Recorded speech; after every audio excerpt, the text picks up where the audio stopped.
শাশ্বত ভারত কথার মধ্য দিয়ে চালিত আমাদের ইউটিউব চ্যানেল। গাছ নিয়ে একটু আগে দুটি গাছ নিয়ে বলেছি, ঘৃতকুমারী বলেছি, অ্যালোভেরা ইন্ডিকা আর ভুঁই আমলা। এবার আসছি থালকুনি। অনেকেই চেনেন, বাজারে পাওয়া যায়, কিনে খান। এই থালকুনি পাতা দেখে নেন, এ দেখতে অবিকল ব্রেনের মতো। আমাদের যারা জীবন বিজ্ঞানে দেখেছে, গাছও সবাই চেনে, বাজারে পাওয়া যায়। এখানে মাঠে ঘাটে, জলাশয়, জলাভূমি, শহরে প্রচুর বাজারে বিক্রি হয়। যারা চেনে তারা নিয়ে যায়, খায়। এটা ব্রেনের কাজ করে ভালো। এরপরে একটা ব্রাহ্মী শাক নিয়ে বলবো, সেটাও ব্রেনের কাজ করে। এটা হচ্ছে দেখুন কেমনভাবে এই থুলকুড়ি বা থালকুনি পাতা বলা হয়। দেখুন ঘুরিয়ে ফিরিয়ে দেখাচ্ছি। হ্যাঁ, বেশ সবাই পরিচিত। হ্যাঁ, কিন্তু সবাই তো সেই উপকারিতা অনেকেই জানে না। এই জন্যে বলছি, থালকুনি হচ্ছে, আমি বলে দিচ্ছি বিভিন্ন উপকারিতা।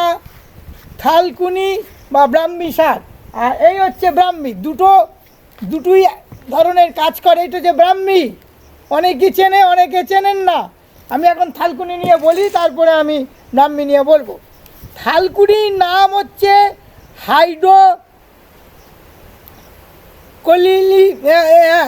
অ্যাসেটিকা, হ্যাঁ, সিনটেনা অ্যাসেটিকা বলা হয় বর্তমান নাম। থালকুনি বা থুলকুনিও বলা হয়। হ্যাঁ, এর পর্যায় বলা হয়। আচ্ছা, এই থালকুনি নিয়ে কিছু বলা হচ্ছে, শুনে নিন। গাছ ঘুরিয়ে ফিরিয়ে দেখাচ্ছি, বিভিন্ন পাতা দেখে নিন। আমার টবে রয়েছে, বাগান থেকে তুলে আমি আজই ভিডিও করে দেখাচ্ছি। থালকুনি বা থুলকুনি, যেভাবেই নামে ডাকুন না কেন, গাছটা সবাই চেনে। যারা জানেন না তারা দেখিয়ে দিচ্ছি থালকুনি বা থুলকুনি। এই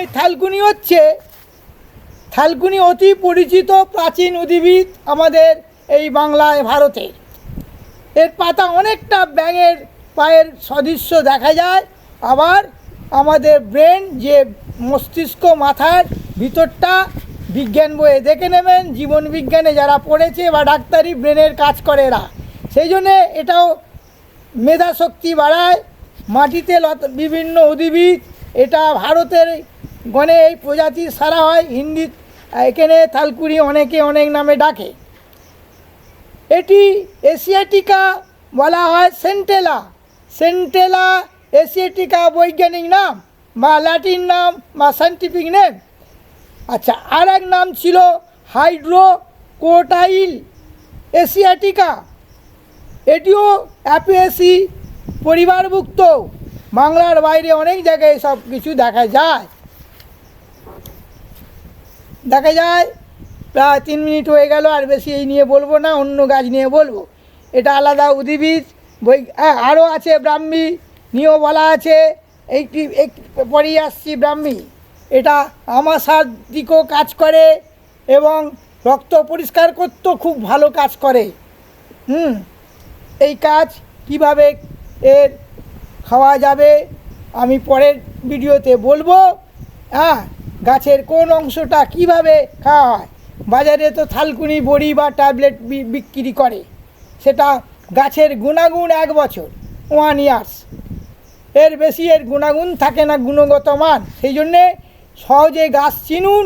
এই গাছ চিনে সরাসরি কিভাবে এটাকে রস খাবেন, অনুপান চাই। প্রত্যেকটি গাছের পাতার সাথে অন্য গাছের পাতা বা মধু এইসব দিয়ে খাওয়া যায়। এবং মূত্রনালীর ব্রঙ্কাইটিস, পাতার রস, হাঁপানি, শ্বেতপ্রদোষ, মায়েদের যেসব এসটি ফিমেল ডিজিজও কাজ করে, এবং মূত্রকিচ্ছ প্রভৃতি খাওয়ালে স্মরণশক্তি বৃদ্ধি করে এবং মানসিক শুকনো করে। এবার আমি আসছি ব্রাহ্মী শাক, বিরমি, চলতি কথায় বিরমি। এই ব্রাহ্মী শাক দেখে নিন, ভালো করে দেখে নিন। ব্রাহ্মী শাক, এর ফুল সাদা, ফুল আসলে ফুল দেখাবো। এই ব্রাহ্মী শাক হচ্ছে, ব্রাহ্মী শাকের নাম আমি বলে দিচ্ছি, বিরমি বা ব্রাহ্মী শাক বলা হয়। চলতি কথা বিরমি বা ব্রাহ্মী শাক। এই ব্রাহ্মী শাকের একথা বলা হচ্ছে, এবারে শুনলাম। ব্রাহ্মী বা বির্মি, এর আগে ভুঁই আমলার কথা বলেছি। হ্যাঁ,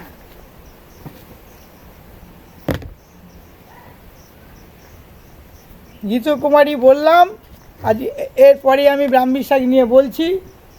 এটা ব্রেনের ভালো কাজ করে, ভীষণভাবে কাজ করে। স্বর যারা সঙ্গীত গান টান গাইছে, গায়ে কণ্ঠস্বর ভালো হয়। এটা ছোটোদের সর্দি যদি বসে, মাসকলাই দিয়ে এই পাতার রস করে যদি বুকে মালিশ করা যায় গরম করে, তাও কিন্তু ভালো হয়। হ্যাঁ, এই ব্রাহ্মী শাক নিয়ে আমরা বললাম। এটা ওরি ফ্যামিলি যেটা বললাম, আজ এই পর্যন্ত। ঘৃতকুমারী আর ব্রাহ্মী এবং ভুঁই আমলা নিয়ে বললাম, আজ এই পর্যন্ত, ছাড়ছি।